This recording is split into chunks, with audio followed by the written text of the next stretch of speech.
So I'll say it again. When you want to say something important, punctuate it with silence. In this video, we're going to be talking about the highest leverage habit in all of speaking, and that's pausing. But don't brush this away because this is the hardest habit to learn. This is all part of the fundamental series. So we've covered confidence in the first video, we covered musicality in the second video, and we're really covering the skills that break down speaking into the highest leverage habits. And pausing is the biggest one of them all because when you pause, you feel better. But not at first. At first, pausing feels uncomfortable, it feels kind of awkward, and it doesn't feel natural, and so we don't do it. But the problem is that without pausing, all of our bad speaking habits tend to come to life. Oftentimes, we'll find that people would rather speak without knowing what they're saying than taking a step back and thinking in silence. Why? Because it's more comfortable to keep speaking than it is to stop speaking. And that's the problem. The problem is that it's uncomfortable to stop and take a breath, but it's so important. I mean, think about the example of driving. It's much easier to drive when you know where you're going, when you have a navigation system where you've checked the map and you have the directions in your mind. But you know that feeling where you don't know where you're going, but you're still driving? It's much more stressful. You're trying to navigate and drive at the same time. It becomes dangerous. The safe thing to do is to just pull over for a minute. Check the map.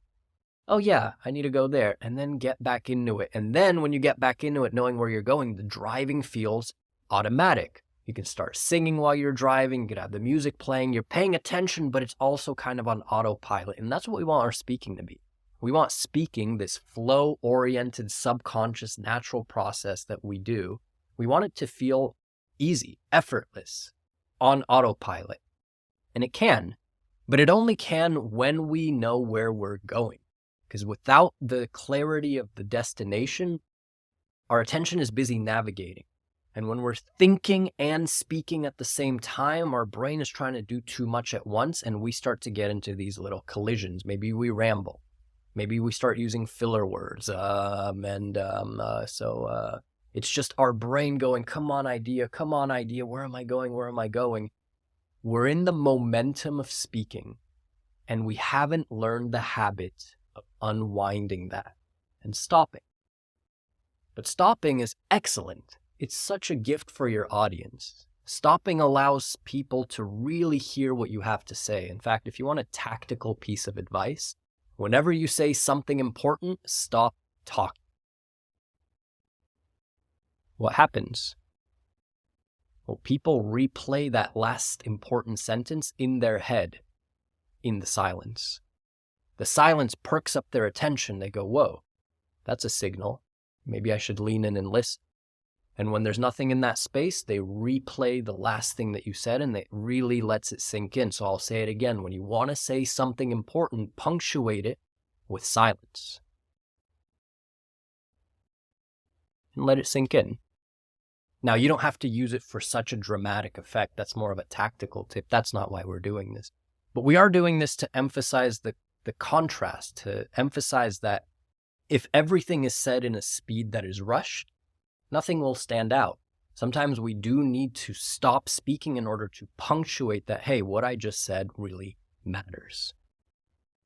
But more importantly, we need to learn the habit of knowing when to pull over and check directions. Because our speaking is like a train of thought. You're on a bullet train. As soon as you know what you're talking about, off you go, and speaking becomes this automatic process. But no matter who you are, you're going to lose your train of thought eventually, or it's just going to end. And then what? Well, then you got to think about, where do I go next? What do I want to say next? In that presentation, you're answering a question that you didn't expect, and suddenly you're answering and you explain that idea, but you're not done talking, but you also don't know where you're going next. What do you do in that moment? The healthy thing is to pause, to take a breath.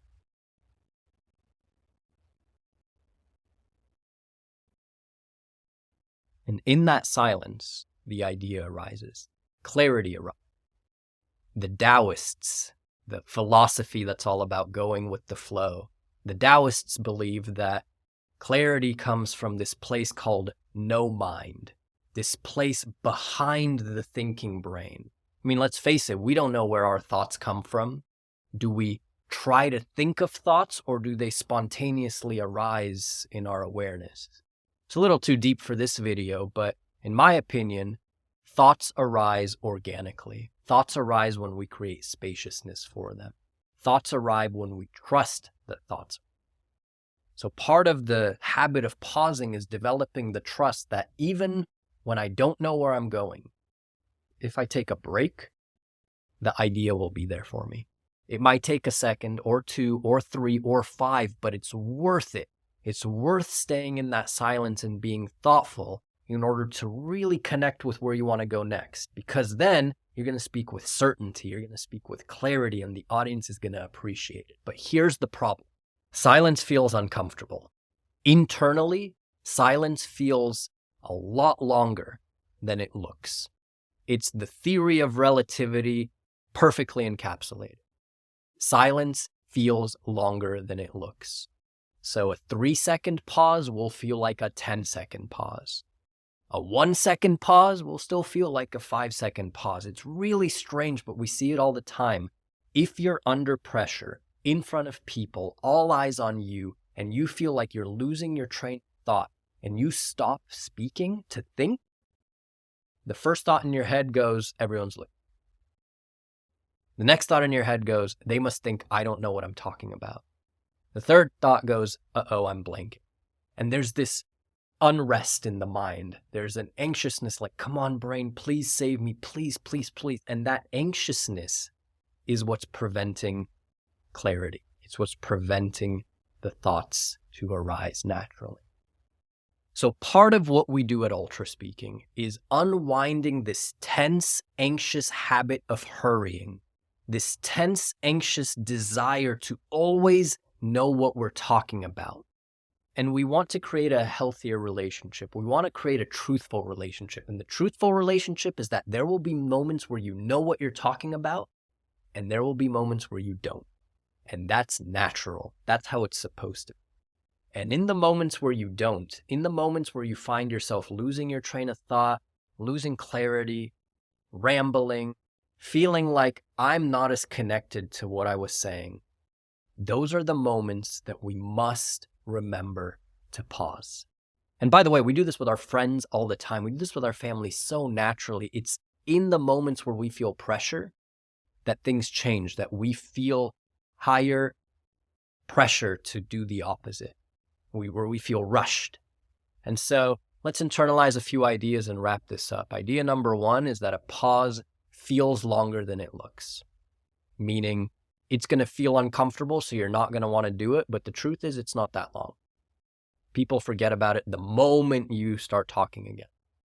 Number 2, pausing is a gift to your listeners, meaning that when you say something and then you pause afterwards, people digest it.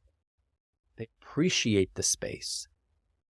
They want to reflect on what you said. And when we're talking all the time, it's really hard to digest on the fly. So you're giving them a gift to just take a little breather.